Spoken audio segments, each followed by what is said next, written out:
नए साल में रूस पर यूक्रेन ने ताबड़तोड़ हमला करके सीधा संकेत दिया कि यूक्रेन पीछे नहीं हटने वाला। हर हमले का जवाब इसी तरीके से दिया जाएगा। जिस तरह से यूक्रेन पर क्रिसमस पर हुए हमले का जवाब यूक्रेन ने रूसी क्रिसमस पर रूस को दहला कर दे दिया। देखिए आप। 13 दिन बाद यूक्रेन ने बदला लिया और ऐसा लिया कि रूस धधक उठा।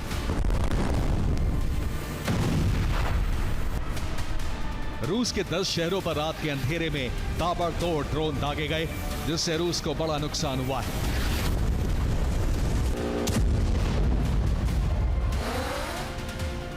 दरअसल ये यूक्रेन का प्रतिशोध है जो रूस के ऑर्थोडॉक्स क्रिसमस पर पूरा हुआ। रूस ने 25 दिसंबर को यूक्रेन में क्रिसमस पर भीषण हमले किए थे, जिसमें एनर्जी सेक्टर को तबाह कर दिया था। फेस्टिवल पर रूस के हमलों से यूक्रेन दहल गया था।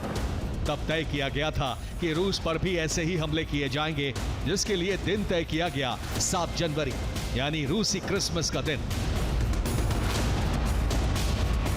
यूक्रेन ने ऑर्थोडॉक्स क्रिसमस के दिन को विशेष रूप से चुना, जिससे बदला पूरा लिया जा सके। यूक्रेन ने भी उसी पैटर्न से हमले किए जिससे रूस ने किए थे, यानी टारगेट पर ऊर्जा ठिकाने थे।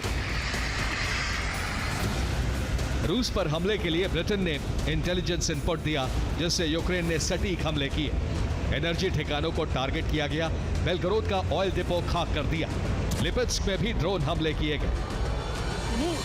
ये बेलगरोद से आई तस्वीरें हैं, जहां ऑस्कोल में ऑयल डिपो पर हमला हुआ। डिपो से कई फीट ऊंची लपटें उठी।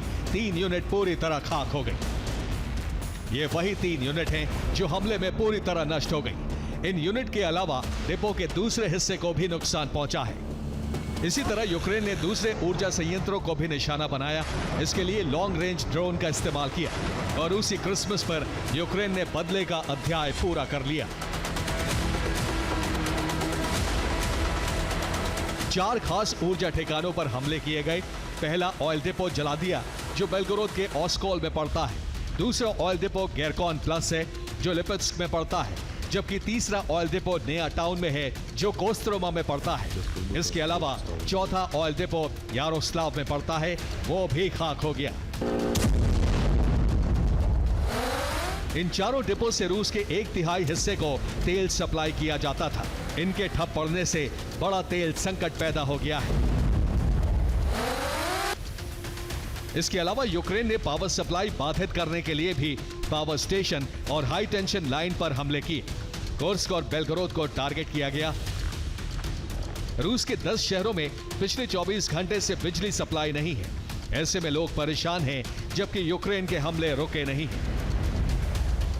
रूसी क्रिसमस पर यूक्रेन ने जवाब देकर बता दिया है कि वो युद्ध के लिए तैयार है, क्योंकि उसके साथ यूरोप है और लगातार सैन्य मदद मिल रही है। ऐसे में इस बात की पूरी आशंका है कि साल 2026 में रूस को विध्वंस का नया अध्याय आरंभ करना पड़ सकता है। Bureau report, TV9, Bharatvarsh.